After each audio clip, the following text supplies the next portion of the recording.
From the heartbeat of Africa, welcome to Tanzania, where adventure meets paradise. Join. Visit Tanzania for less for unforgettable safaris through the Serengeti and witness nature's greatest show. Then unwind in Zanzibar. White sands, warm smiles, and rich culture you'll never forget. More than a trip, it's a journey of connection, culture, and purpose.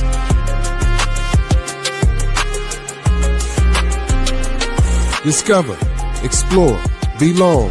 Visit TanzaniaForLess.com.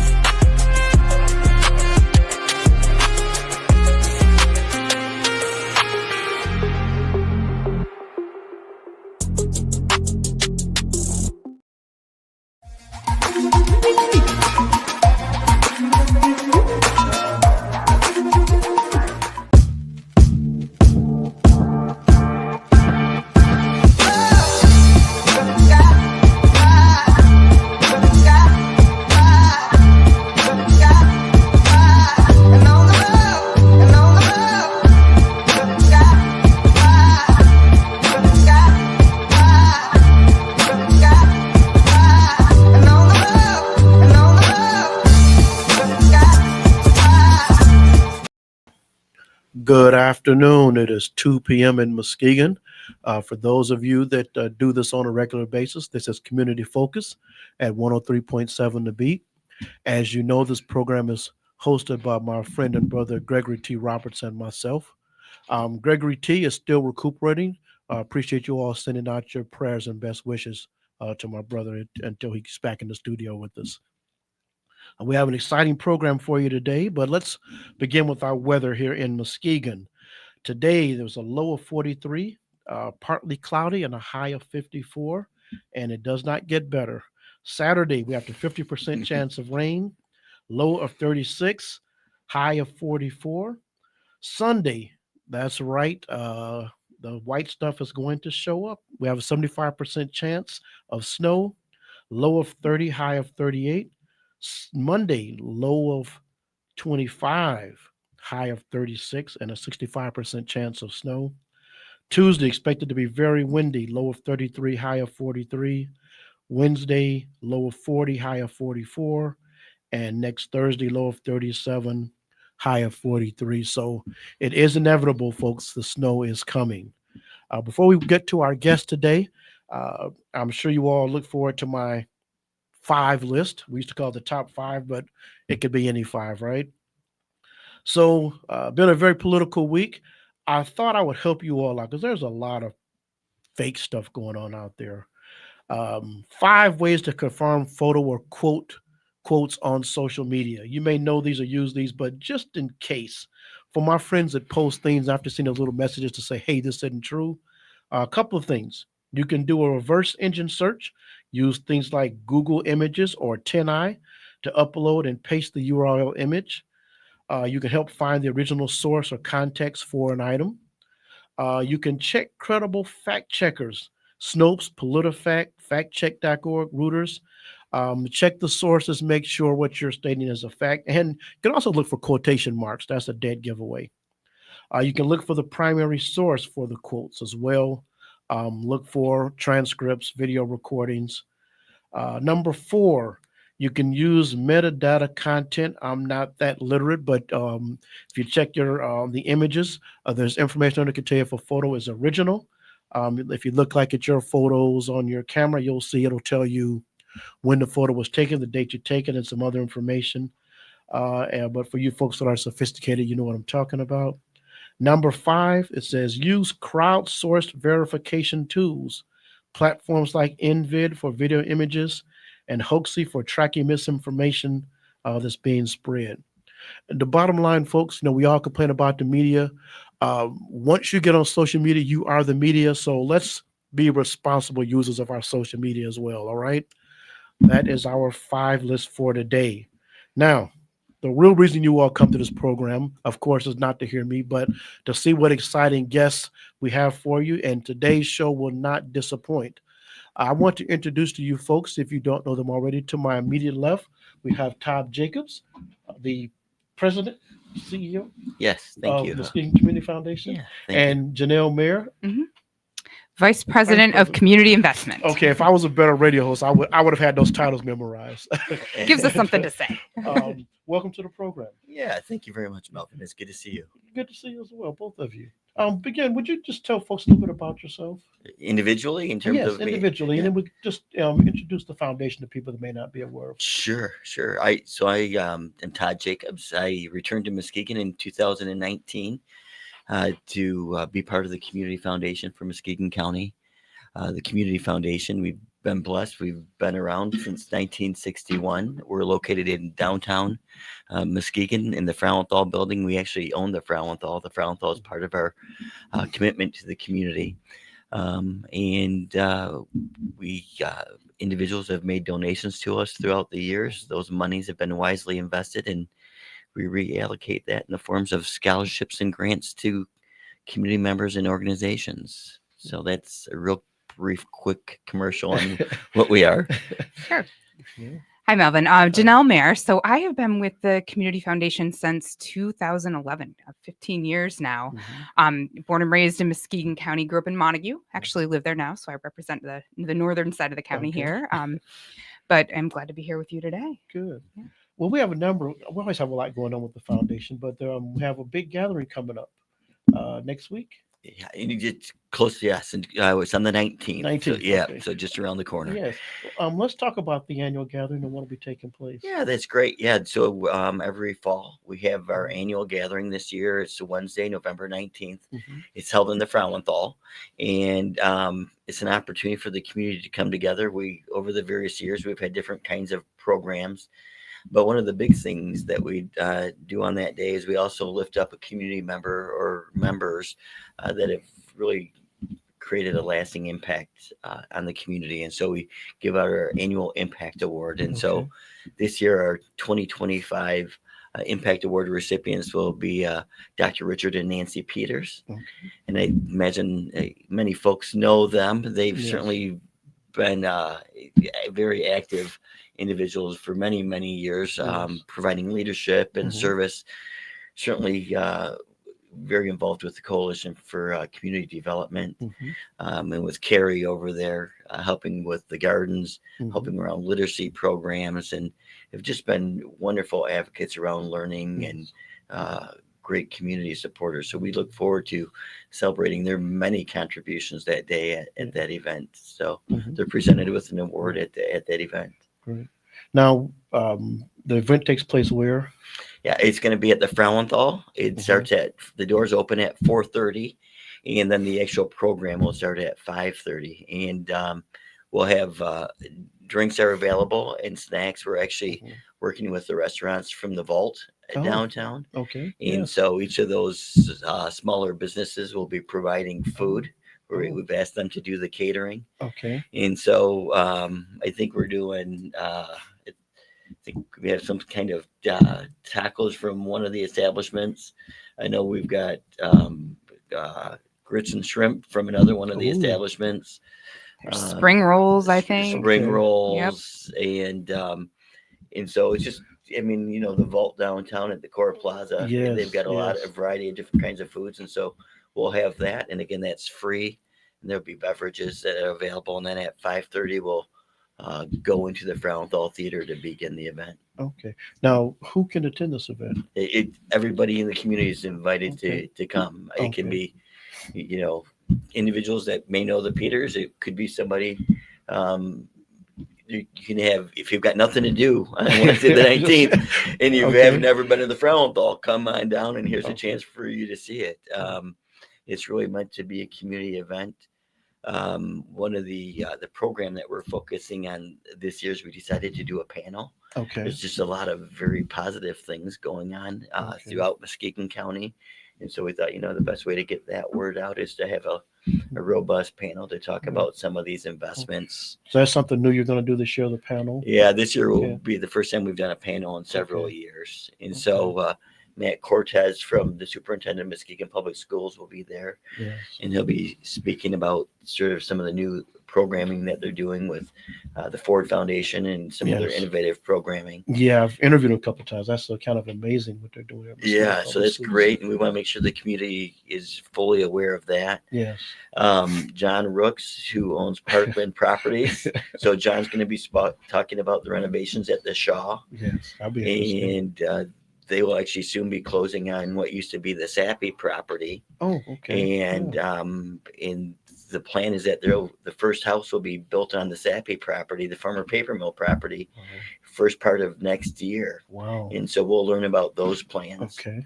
Amy Heiser, who's with Helmet Aerospace, will be there. Mhm. She's the head of HR there, and she's going to be talking about the investments that they've been making up in the White Lake area and with Plant 10, and just really why they choose to continue to reinvest in Muskegon County and grow the workforce there. Mhm. I'm excited to have Jeanette Hoyer there. She's the executive director of Goodwill. Uh-huh. And Jeanette's going to be speaking about some of the workforce and workplace housing and not housing, workforce development that they're doing there. Yes. I said Janelle sort of jokingly, inadvertently, but Janelle sits on the board for Goodwill as well. Okay. So, but we're so thankful to have Jeanette there, and Goodwill does some wonderful programs, but really works a lot with individuals to help them increase their skills and become employable, and to learn about those programs and those opportunities will be helpful. And certainly, Melvin, you know from all of your various roles, the role that Representative Will Snyder has played in the most recent few years in terms of significant investments in Muskegon from the state level. And so he'll be talking about things that he's been working on with the other legislators, but also investments and opportunities that he sees that might be coming our way here in Muskegon County. Wow, it's a tremendous opportunity to kind of get informed and learn what's going on in Muskegon County. Yeah, absolutely. Absolutely. So anybody can attend? Are you trying to get a count in advance where people pre-register? Or? Yeah. So if you come across town and you see our flyer hanging up somewhere, there's a QR code on it, this side over here, and you can scan that. Or you can go to the Community Foundation's webpage, and it's muskegonfoundation.org. And there's a scrolling banner there.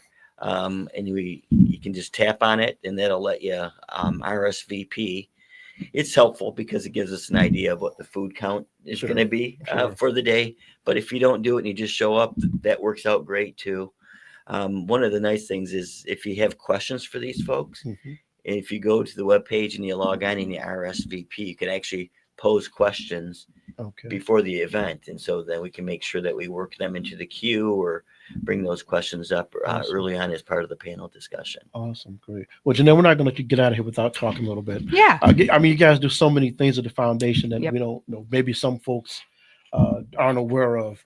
What are the things that are going on at the foundation? Yeah, so the big thing right now is it's what we call scholarship season. Yes. November 1st, our general scholarship application opened, and our scholarship team is out and about almost daily talking to students and schools about the opportunities for scholarships through the Community Foundation. So we operate one of the largest scholarship programs in the county, second only to the Muskegon Promise, which is a great program. Yes. But through our scholarship program, we're able to support all sorts of students who are looking to continue their education. So graduating seniors, current college students, adult students, and beyond have the opportunity to apply for support through one general application through the Community Foundation, again, found at muskegonfoundation.org. And that one general application puts them in the running for scholarships from over 200 funds. And it's over $1 million we award on any annual basis to support students, again, at all different levels with all different interests. The beauty of our scholarship program is it's not set up just to support the top achieving students. Certainly there's opportunities for those students, and we welcome them to apply, but we have donors who've started funds who care about students who have all different interests, skill sets, and contributions to community. So we have scholarships for students who are going into the trades, for auto mechanics. We have one that's so specific, it's for students who are interested in playing the pipe organ. Really? There are opportunities for, again, when we say all interests, we really mean that. So we encourage all students who are looking to continue their education to explore that opportunity and apply. because we might have a scholarship for them. It's, Wow. over 500 Yeah. students every year who receive support from the Community Foundation. That's really good. When you say scholarship, everybody thinks, top 5 Ivy League or Michigan or Yeah. something. So hopefully folks will, when your team is get out to the schools and other community organizations, they'll take a few minutes and Yeah, they actually get started the information. presentations this week, yesterday. Yeah, we were in Oak Ridge yesterday, and there's, I think, Reese Puffer next week. We're going to hit up all the schools. Yeah. We've been at MCC. I'm glad to talk to anybody who has, any interest in learning more about our scholarship program. Now, is there a deadline where they have for replying? Yes. February 1st, the deadline on that Okay. application. So plenty of time to get that application in. And our team's always glad to answer any questions or support anybody through that process. Great. And if folks have questions about the scholarship program, they can call the Community Foundation. Again, head to our website where all our contact information is, or shoot Okay. an email to scholarships@muskegonfoundation.org. Okay. But really, there's no wrong way to get an answer. Reach out and we'll get you to the right person. Great. And we don't just have scholarships for students that are following a traditional path through Okay. education. We recognize there's an awful lot of individuals who are adults who are now going back to complete their degree. Yeah. And we have many scholarship opportunities for those adults as well. It's through a separate scholarship application. So our general application is for graduating seniors, current college students, or folks that are, currently in their college years. But for adult students who have returned to complete their degree or are just starting now, there's an adult student application as well that's open and has a rolling deadline, because we Okay. recognize the needs of our adult Sure. students may not come on the traditional timeline that you see Sure. through a traditional educational Yes. program.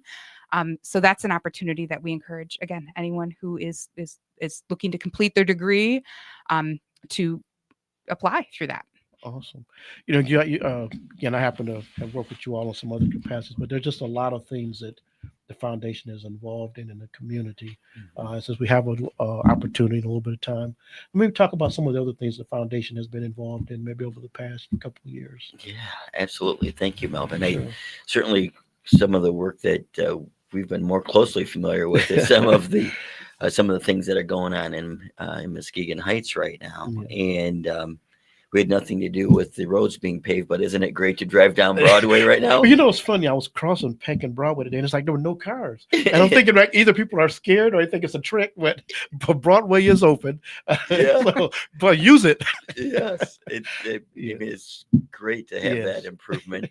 But one of the things that we worked on with you is that the Community Foundation with the city and as well as Greater Muskegon Economic Development applied for up to $1 million grant we received for helping renovate part of Rowan Park. And so by Memorial Day of next year, there will be a water, sort of a water feature or a splash pad in Rowan Park for the community to enjoy. Yeah. And certainly there are other park improvements. There will be new public facilities there. And we're trying to run down some money so that we can get a playground put in there a new playground put in there as well. And so we're trying to do some of that work. We've been involved with some of the facade improvements with grants for the facades there in proximity to Rowan Park on Broadway and within the Muskegon Heights DDA in downtown area. And certainly, hope that can start to be part of the catalyst. Yes. And then from a housing standpoint, a few years ago, we've all started talking about that there's this great need for housing. We know that we need 9,000 units across the entire county. Yes. And so we've launched a housing initiative, and we're trying to, catalyze housing throughout Muskegon County. And this is really, how do we help individuals create home ownership? How do we begin to fill some of those gaps? And do you want to talk maybe a little bit about the housing initiative and just how we might be able to partner with nonprofit organizations, churches, developers, things of that sort? Yeah, absolutely. So, as Todd said, after we received the results of the housing study that indicated there's just really a dramatic need for housing units across the entire housing spectrum, our board dedicated some resources towards the effort. And so we have a grant pool of $1 million that we are able to deploy to help create and increase housing accessibility, affordability, and availability countywide, but also with a specific focus on opportunities that might exist within Muskegon County. Okay. And so through that, we've been having fantastic conversations with a variety of nonprofit partners, again, that are interested in housing at all price points across the spectrum, but that are also interested in offering some of the education that's necessary to help facilitate, home ownership. So there's a lot that goes into owning a home and doing so Sure. successfully, Yes. or becoming a first-time home buyer. And so we've had some conversations with nonprofits that are looking at opportunities to develop the financial literacy education that needs to be in place, maybe some of the credit counseling, and then just the homeowner education that sets those residents up for success. Yeah. Is this a new area, the housing for the foundation? Yeah, it's more recent, absolutely. I Okay. think certainly there's been need, but in the last 5 years, I think folks have begun to recognize that in a much more intensive kind of way. And 3 years ago, being led through by our strategic plan has really got us sort of saying, Okay. folks need to have an opportunity to have home ownership. We need to make sure that we've got places for individuals to live. And when you've got a gap, 9,000 is a lot, seems like a lot, right? I mean, even if you're able to fill a portion of that, it makes home ownership or, a safe place for somebody to live more meaningful for them and their families. And as we're trying to recruit folks to come to Muskegon County to work in our businesses and organizations, it's important to be able to have a place for them to also call home, right? Yes. And so it is a newer focus for us. I think the idea of lifting individuals up has always been at the heart of what the Community Foundation's work it's been targeted at. Okay. Were you aware of other foundations in Michigan that had kind of gotten into this area of housing? Yeah, there are other community foundations that have realized that for things to move in their respective communities, that they needed to be part of the groups or helping to catalyze or lead the discussion. And so when I returned to Muskegon in 2019 and started talking with the folks, businesses, individuals, folks were talking about the housing, and everybody was talking about the housing, but nobody was meeting to talk about the housing. So that's one of the things where we're fortunate in that is the Community Foundation. We're able to convene folks and bring groups of people together, and we're a trusted partner in that regard. And so that really is how this began. We started to convene folks from all the municipalities, cities, townships, and things of that sort. And through that, we discovered that we needed to do a housing assessment. So we did the housing assessment. After that, we said, okay, now what do we now need? We need actually somebody at the county, somebody that can support the municipalities as they look at rezoning or zoning considerations, as well as somebody that can work with developers around incentives and, and moving projects forward. And so we've partnered with the county to hire Jennifer Hodges, who's the countywide housing coordinator. So she's able to help folks that are looking at developing housing developments and things of that sort. And so then the next phase after that became this idea of now how do we provide resource in terms of loans and grant dollars to support these projects and to get them off the ground. Okay. In the late 90s when I was doing economic development, they didn't talk about housing. We knew housing was significant, but it wasn't talked about as part of economic development. And to see now, it's at the forefront, MEDC is involved. It seems like, gee, why do we not talk about it more? But it's good to see we marry the two of Muskegon County. We talk about growth, comes like how men are involved and paying attention to those issues, because again, you want people to be able to live somewhere where they can get to work. Exactly. And so it's good it's a good progression to see you all to be able to bring people to the table to talk about that in our community.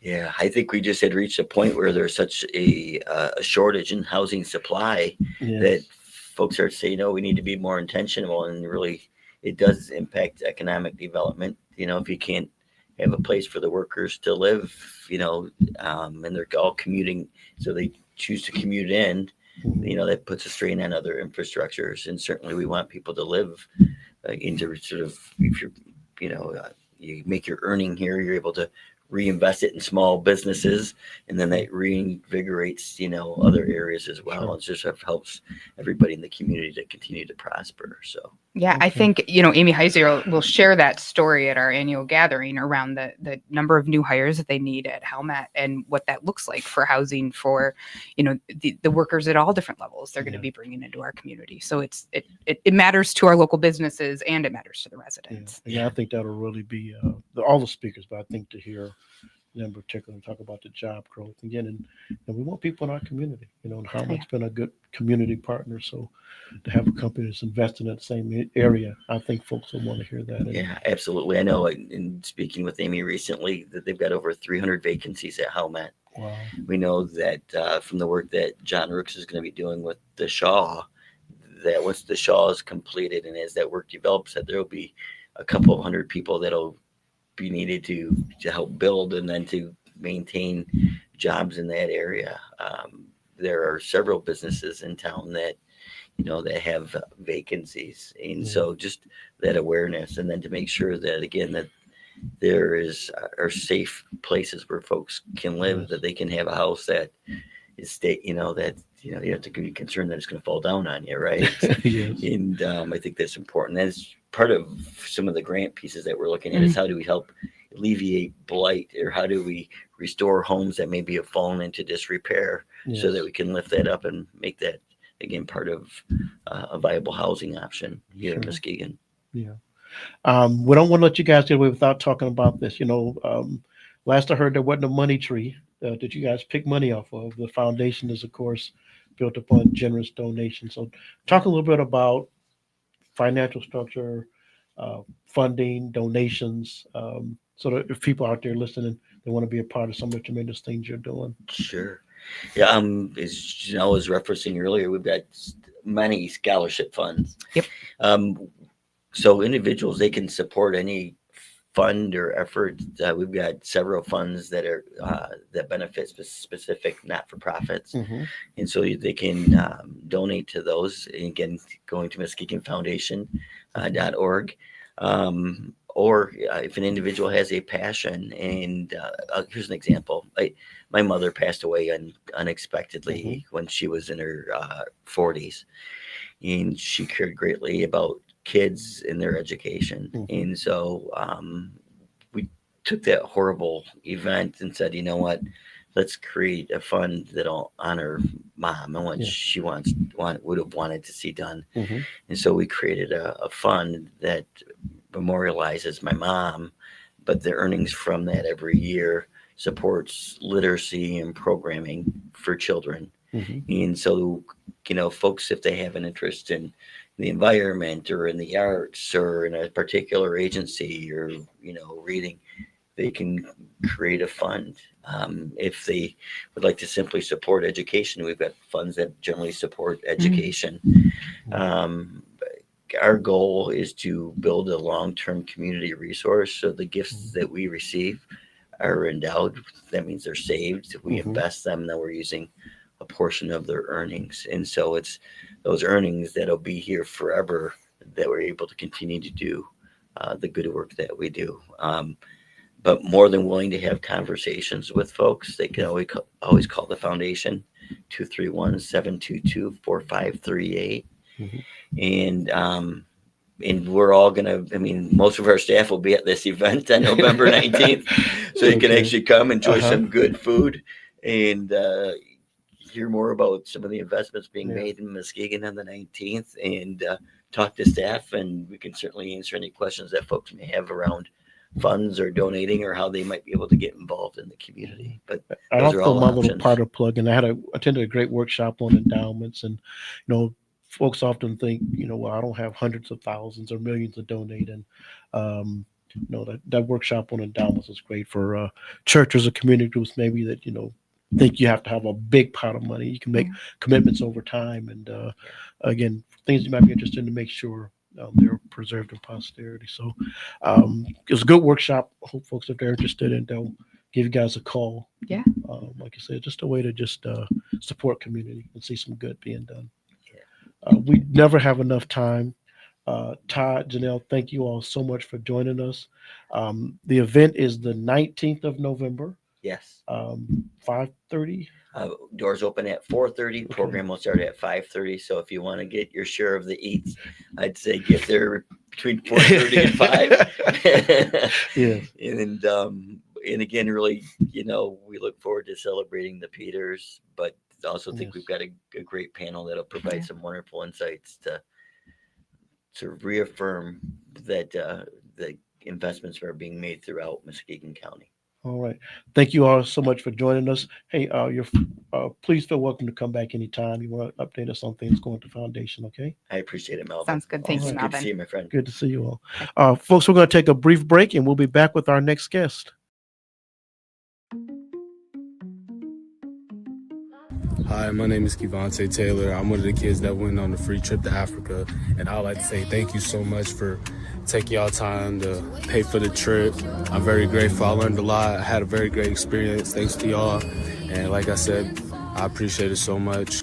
My name is Kamora Stedman. I was one of the students who were chosen for the 2025 Kids Free Trip to Africa. It was such an amazing experience. Thank you to those of you who donated.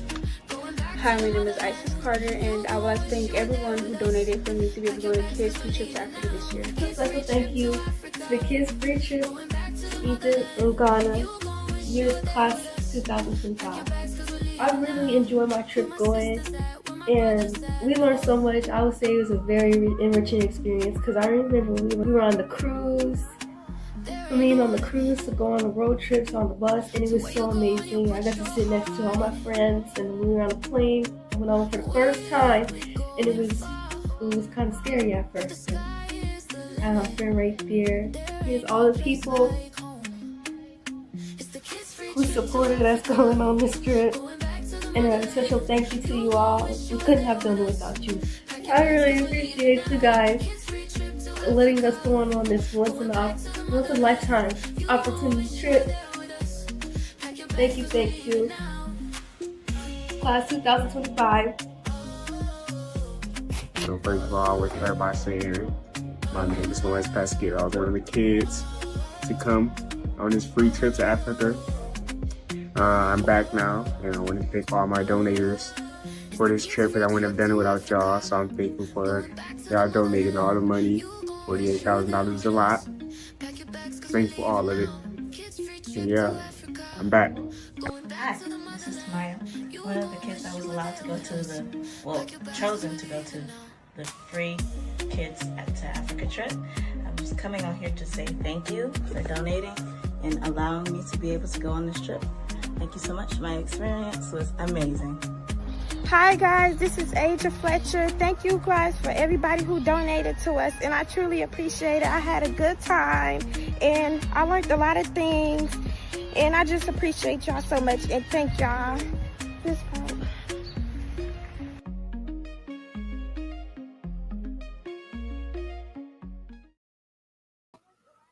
Good afternoon. Welcome back to Community Focus. This segment, you want to pay attention. I want you to join me in welcoming to the program three young ladies from Muskegon Young Black Professionals. All right. We have Miss Kiara McCain, Miss Riley Jackson, and Nicole Day. Good afternoon. Good afternoon. Good afternoon. Okay, so I have to kind of do this like when I have more than one person, I have to kind of manage this like a school teacher a little bit. So I'll try and do my best with this. First thing, Ms. Jackson, congratulations. Thank you.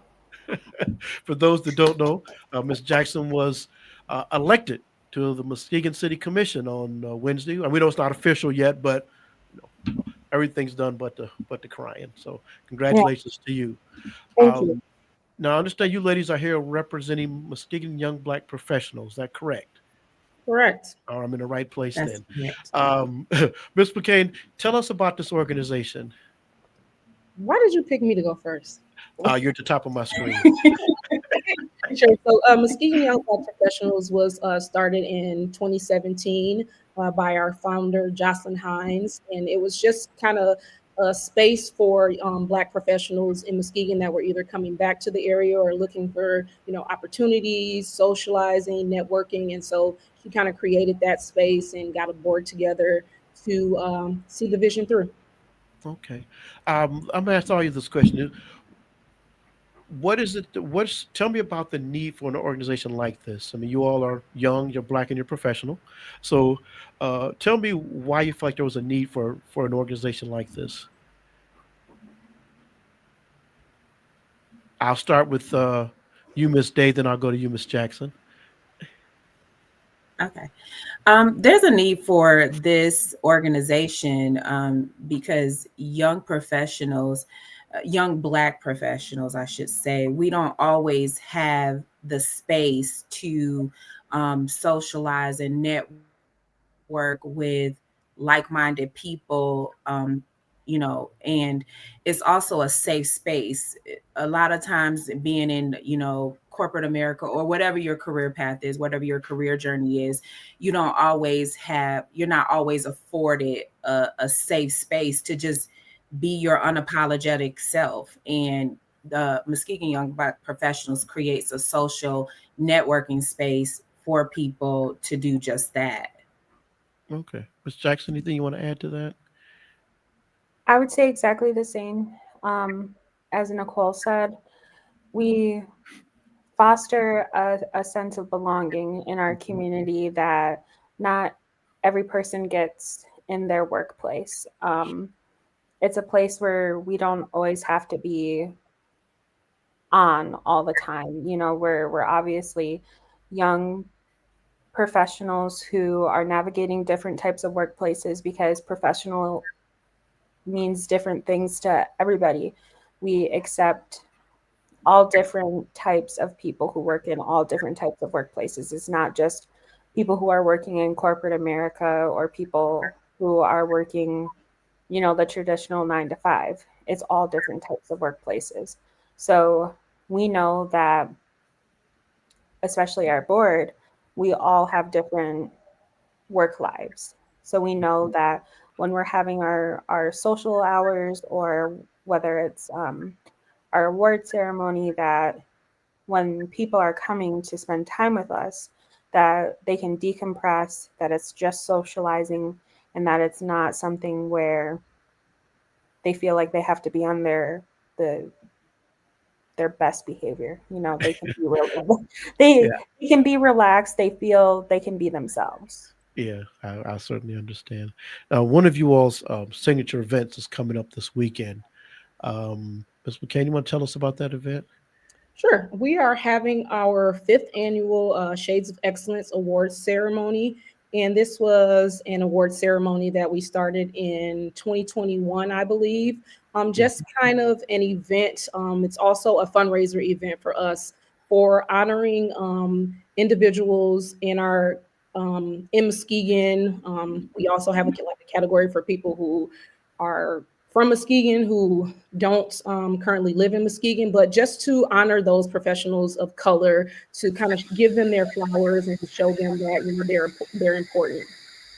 Okay, and um, the event takes place where, what time? Give me the Yeah. details. So the event takes place this Saturday, which is it the 8th tomorrow, at the Freudenthal Center, and it will start at 6 p.m., I believe.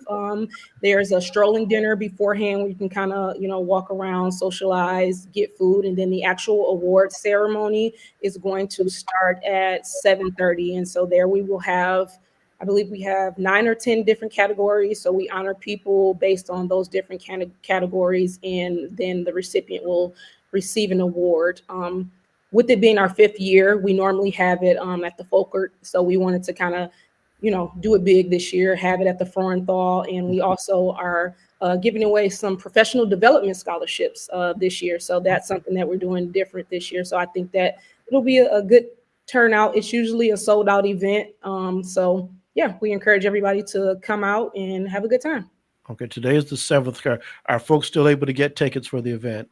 For sure. Yep. They can go to the box office today. I believe they close at 4:45. It will be open tomorrow before showtime. And there's also a link that we can provide you all. It's on our Facebook page as well as our website. So tickets definitely are still available and they are $60. Okay. Ms. Day, what are some of the other events that are sponsored by the Young Black Professionals throughout the year? So throughout the year, we do a host of socializing and networking events as well as professional development. And this past year, we've held a brunch that focused on mortgage and housing resources. We've done a Black author showcase. We do skill building such as interviewing, wage negotiation. We've done just recently. We've done an estate planning event with T. Smith. Mhm. We also do a host of just socializing events, such as we meet up to go bowling, or we meet up, at a bar for, happy hour. So we do a socializing event like every fourth Friday, but we try to do career development at least once a quarter. Okay. And I guess I didn't ask this. What are the requirements for joining the organization? There's no requirement to join our organization. Like, we don't have a roster or a membership. Anybody can feel free to come out and socialize and network with us.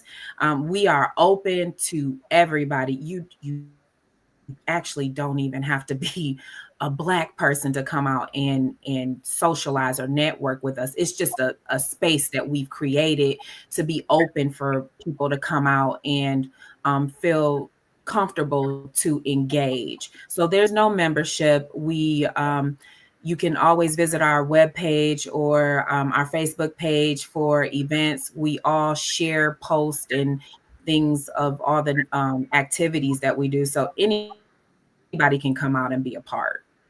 Okay. I know you guys mentioned, we got a comment from Mr.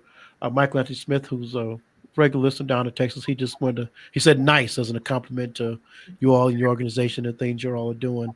Um, I'm aware of your event. There are a number of categories where you have the nominees, but the awards are announced the night of the event. Is that correct? Okay. That's correct. Is it and then the main award, does that already know who that is, or you have to be there to find out who that is?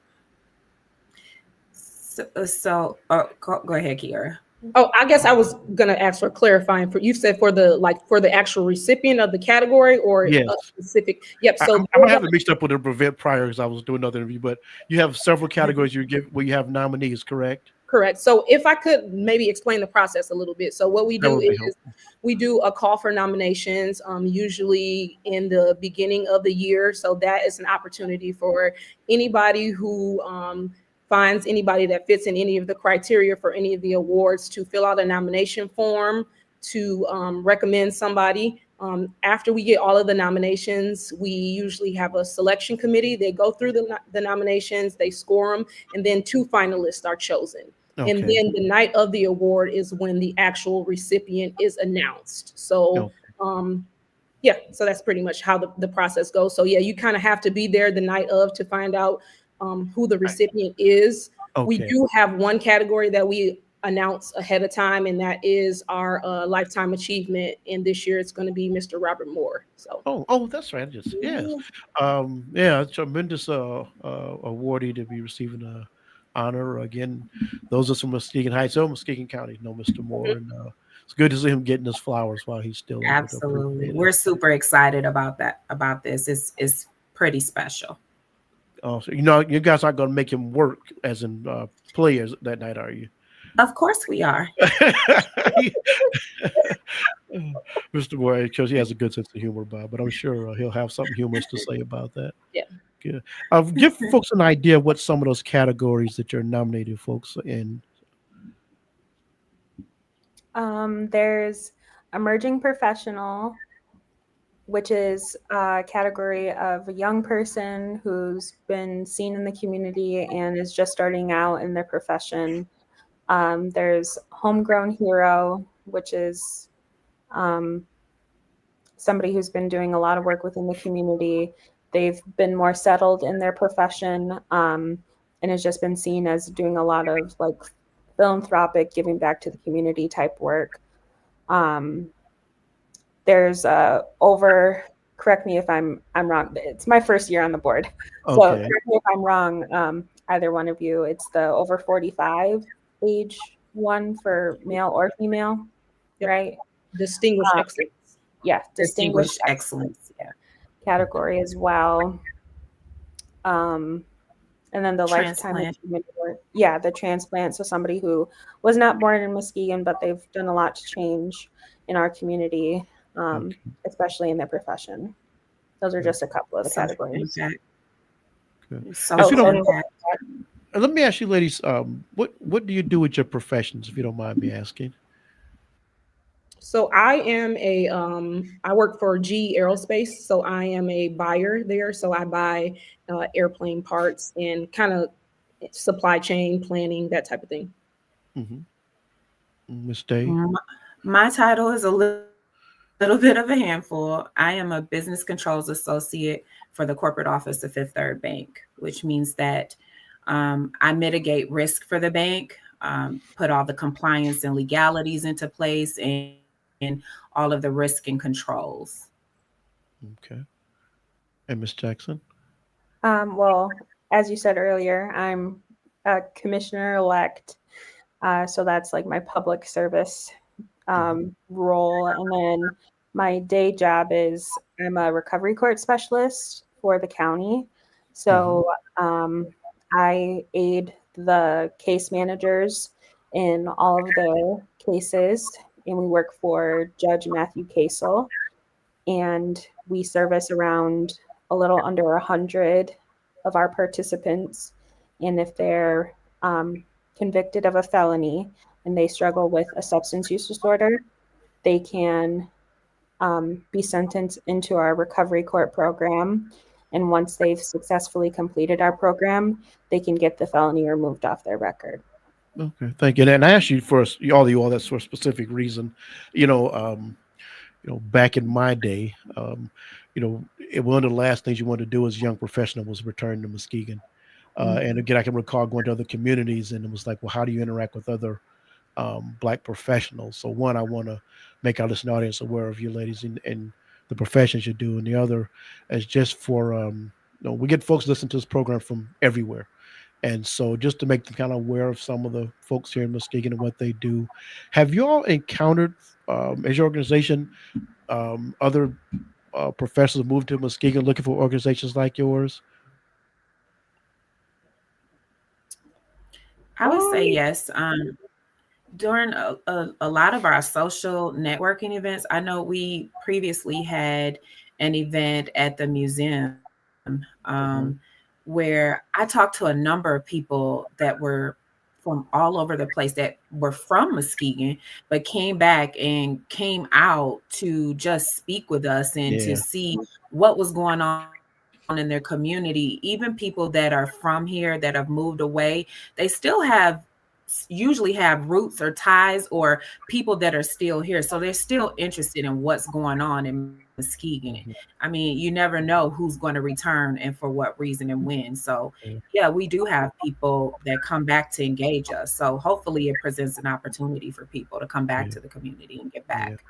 Yeah, there's some of that desire to kind of be around people so that like-minded, professional, you kind of desire that no matter what community you're in. And I think for a long time, we kind of just assume everybody here was from here and you just hung around family, which, we do that, but you kind of want peers, professional peers. So I was glad to see that you all have this organization up and running. What are some of the things, are you all our board members? Is that correct? Correct. Yes. Okay. What are some of the things y'all have on the drawing board for the future? That's a good question. I know that we talked about kind of tapping in more to the younger generation. Like a lot of the events that we have, we noticed like maybe the mid-professional comes, and so I think that one Kiley was a great asset to our board for that, to kind of engage like the younger audience. So I know that we intend to do more with, we'll say like maybe the 18 to 25 age range. Okay. Yeah. Any other? A lot of, I think a lot of that is, especially with me working for the county, I recognize a lot of that. There's a large age gap in professions right now, where it's Yes. a lot of the I would say Gen Zers and then millennials and Gen Xers in the workforce right now. So I would say I think that's a lot of our goal, like our long-term goals are to connect those generations. And I think a lot of it is like reaching out to the colleges, locally, obviously MCC, but a lot of what I do is just reaching out to people who I know, like, why don't you come to some of our events? I'm always dragging somebody with me to our events and bringing it up to anybody, like, I'm a board member and this is, all the great things that we do.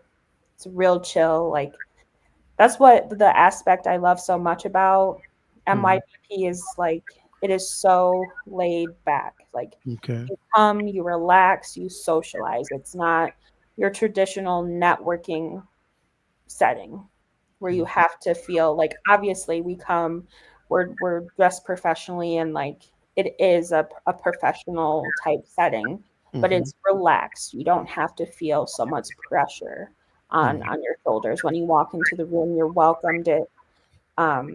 We were talking to at our last social event, Headshot Happy Hour, where we gave out 50 free headshots to the first 50 people who came. And she was saying she loves that it feels like family. Like, we're giving hugs to people who come in, like whether you've been to 5 events or if you've been to 25. It's like you're very welcomed in, like you've just been known for the whole entire time. Sure. That's what we want people to know. Let me ask. I'm sorry. Go ahead. I was going to say, just to expound upon your question a little bit, some of the things that we look forward to doing is just is to bridge the gap from our young people to exposing them to different careers, like atypical careers. Like Kiera is, she's a purchaser, which, like, we often hear, our young people often hear about being a teacher or a doctor or a lawyer, but some of the things that we have goals to do is to continue to hold development programs that will open our youth up and show them and help them to experience different career paths, because not everybody goes to college and gets a higher degree. So that is definitely an untapped area for us that we are looking to expound upon, on top of, continuing our financial literacy and professional development as we've done in the past 7 years. So just to expound a little bit up on that. Okay. Let me ask you a question, if I can try to phrase this where it makes sense. And Ms. Jackson, you talk, and all of you have kind of mentioned this environment of being around other professionals. Could you maybe put in words, which I think is still maybe a challenge, is to be a young person of color or a person of color working in a professional environment by day and needing that release or that break from that environment where you have to be who you are and represent who you are as a minority. Does that question make sense to you? Absolutely. Okay, so you were first. Something that we discuss often. It's something that we discuss often. I know in my profession, working in banking and along climbing the corporate ladder is not too often. I see people that look like me. So as Kiley mentioned earlier, we have to always be on. We have to do twice as much as most people to get half of what they got. So that's exhausting. When I'm done being on and being her at work, sometimes I need a space. Sometimes I need to come to my family in this organization and say, hey, I was tired today. They wore me out. And I need a safe space to be able to say, hey, I don't always feel like being on. That was exhausting, but I'm going to go back and do it again. And sometimes we just need that space to be able to encourage each other to keep going. Good. Yeah. I was just going to add that I think it's also important to have those kind of conversations with people who may be experiencing the same thing. So maybe they have experienced like an issue that you are experiencing at work, and they can kind of help you navigate it. So sometimes you just need a soundboard. Sometimes you need advice, and kind of being around, like-minded people, or people who are in the same like professional field as you, or somebody, in a different field, that I think that it's kind of good to feed off of each other for those type of things. Okay. Good. Yeah, I wondered about that. I'm a little different generation. I worked in a community years ago for 18,000 people, and I was the first Black administrator in local government there. And everybody treated me well, but it was also lonely at times. And I think you can understand what I mean by that. So it's good to see that, again, this organization is kind of just providing that support for you all. Let's tell folks again, the event is called Shades of Excellence. It says hosted by the Anthonys. It takes place Saturday, November the 8th. What time does the event begin? 6 p.m. And you can still get tickets if you've heard the young lady speak today, board member speak today. You can still get tickets at the Fronthal Theater. If you don't have any plans for Saturday, this is a formal event, so you need to dust off your best suit or your best dress, give you a chance to dress up and go out and have a good time, have a good meal, and see some very positive people that are doing things in our community. All right, ladies. Absolutely. Eighth, I want to give you an opportunity. How can people reach your organization? So they can reach us a number of ways. We are pretty active on Facebook, but we also have a website, which is muskegonybp.org. And there we have kind of like an About Us section. We also talk about any events that we have coming up, and it also will link you to our Facebook page there. So usually I point people to the website or the Facebook page for any information. Okay. Ladies, anything else that I forgot to ask you? I want to make sure we get you, and we got about 2 minutes of time left here. So I'll start with you, Ms. Day, give you a chance to throw anything out there that I didn't get a chance to ask you about your organization event coming up Saturday. So the event is just a time for Muskegon to come out and celebrate us, especially us Black people here in the community. It's a great vibe. It's a great time to come out and celebrate us, celebrate our own. It gives something positive back. It is good vibes. So come out and socialize with us. You'll enjoy it. All right, Commissioner-elect Jackson. No, I don't have anything. Sorry, my dogs are acting freaking crazy. I don't have anything else to add besides they're being crazy. But I'm very excited for our 5th year, and it's going to actually be like an award show with like walk-up music and everything. So I'm really looking forward to seeing how much we've improved within the past 5 years. So. Okay, Ms. McCain, I'll give you the last word. Okay, I just want to also thank you for this interview and giving us exposure, to people about what our organization is, as well as the event. I feel like one of the questions that I hear every year is, how do I get nominated, or how do I win an award? So I just want to implore everybody that when we have those calls for nominations, that you nominate somebody, whether it's yourself, your cousin, somebody, because that's how we get, the pool of candidates, and make sure that we're giving people, their flowers. So that we also do that. This is a fundraising event that we could not do without our sponsors. So I just want to take some time to thank our sponsors. We have Miller Knoll Foundation, Consumers Energy, the Rotary Club of Muskegon, JCI of Muskegon, DTE Foundation, McCarthy Peace and Justice Fund, Parmenter Law, Trinity Health, How Met, Muskegon, Black Wall Street, also the Community Foundation of Muskegon, and also the City of Muskegon. So again, this is an event that, you know, it costs money, but it also we're thankful for our sponsors that we're able to do this for our 5th year. And also, like I said, we have the scholarships that we're giving out this year. So just trying to make sure that we're pouring back into the community as they're pouring into us. So thank you again. All right, ladies, thank you so much for joining us. Wish you success at your event.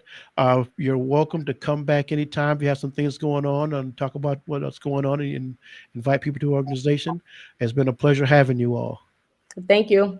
All right, Thank folks, you. this has been another episode of Community Focus. I want to thank you for joining us. Listen, as I close out this program, every week I try to say something encouraging or inspiring to you. You know, we've had 2 organizations talk about things going on in Muskegon. Most people know I come from a Christian and religious background. You know, there's a saying that your life is not your own. Find an opportunity to get involved outside of your own family, your own home. You're in a community. We talking to folks every week, organizations, clubs. Find some place to put your hands to work and be a blessing to your community. I assure you, the benefits for it will be more than you could ever imagine. All right, find a way to go out and be a blessing. Brother Gregory T, will miss you. Get well. Thank you to all the folks here at 103.7 The Beat for making me look good and sound good. We'll see you all next week. The wait is over. The all-new Umoja Radio Network, home to over 40 Black-owned radio stations and podcasts, is here for you. Connect to the world's fastest-growing collection of unapologetically Black and proud media, from podcasts to independent Black-owned radio stations, and access to the important news and music you need. Umoja Radio is from our culture, by our culture, for our culture. The all-new Umoja Radio is available right now on Google Play and the Apple Store. Join the movement. Be empowered.